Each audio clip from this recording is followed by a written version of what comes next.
Mangi straight, Mama Kuida. Ex-singer Tambakunda.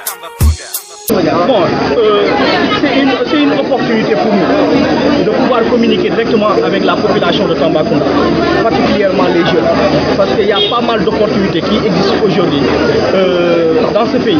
Mais malheureusement, les jeunes n'ont pas eu la chance de s'approprier les informations et ces opportunités. Mais aujourd'hui, c'est l'occasion dans la salle, avec nos partenaires, Congrès de Nouveau, et le gouvernement sénégalais, de pouvoir organiser cette activité pour offrir ces jeunes ce plateau qui les permet au moins de s'approprier des offres de services qui existent dans ce pays pour rester ici et réussir chez eux. Ces offres aujourd'hui, pratiquement, on peut parler aujourd'hui de l'empêche, on peut parler aujourd'hui des 3 FPT, mais on peut aujourd'hui parler de fonds à l'entrepreneuriat rapide. On peut parler aussi d'autres opportunités qui existent dans la région dont les entreprises sont en train de mettre à mise en œuvre sur la région de Tambacounda. Donc je pense qu'aujourd'hui, c'est des opportunités lesquelles aujourd'hui, si les jeunes s'approprient de ces informations, pour nous au moins, on peut essayer de réduire le taux de migration irrégulière, mais aussi s'accentuer sur l'emploi des jeunes. C'est là qu'aujourd'hui le président de la République a amené aujourd'hui l'ANPEJ. Depuis l'arrivée de l'ANPEJ, nous savons tous qu'aujourd'hui, on demande à aucun jeune d'amener des garanties, des papiers de maison, des terrains ou des papiers de véhicules pour garantir au moins un financement. Donc je pense qu'aujourd'hui, il y a des fonds, il y a pas mal de fonds de garantie, que l'État a mis sur pied pour au moins faciliter l'accès au financement pour les jeunes. Mais quand on constate ici, quand on regarde la salle, vraiment on se rend compte que vraiment la mobilisation a été réussie. Donc du coup, les jeunes constituent une frange importante de la population. Mais le constat est que ces mêmes jeunes constituent le parent pauvre du régime. Est-ce que vous êtes conscient du poids que vous faites?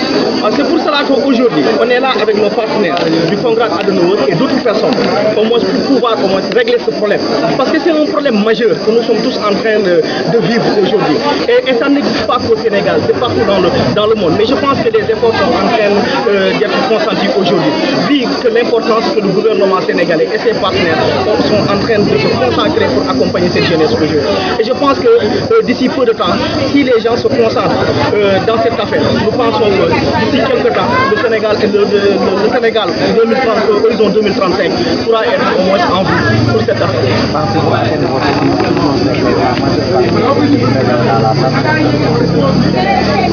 Pratiquement, on pense parce qu'aujourd'hui, il y a ce que l'État a mis en place qui est l'État employeur.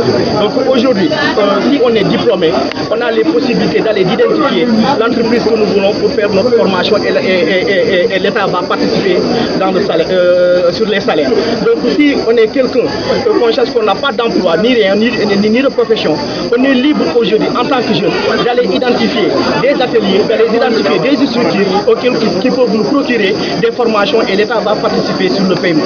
Donc je pense que tout ça c'est des possibilités qui sont là, mais malheureusement la communication manque. Et c'est pour cela qu'aujourd'hui, la Fondation Congrès de Nouveau, le Conseil national de la jeunesse, en partenariat avec le Conseil régional de la jeunesse de Tambacounda, nous nous sommes dit il est important de discuter dans les grandes salles, de se rencontrer dans les hôtels, mais il est important quand même d'offrir au moins des plateaux de grandioses comme celui-là, impliquer tout le monde pour pouvoir communiquer directement avec les cibles pour qu'ils puissent s'approprier quand même de ces zones.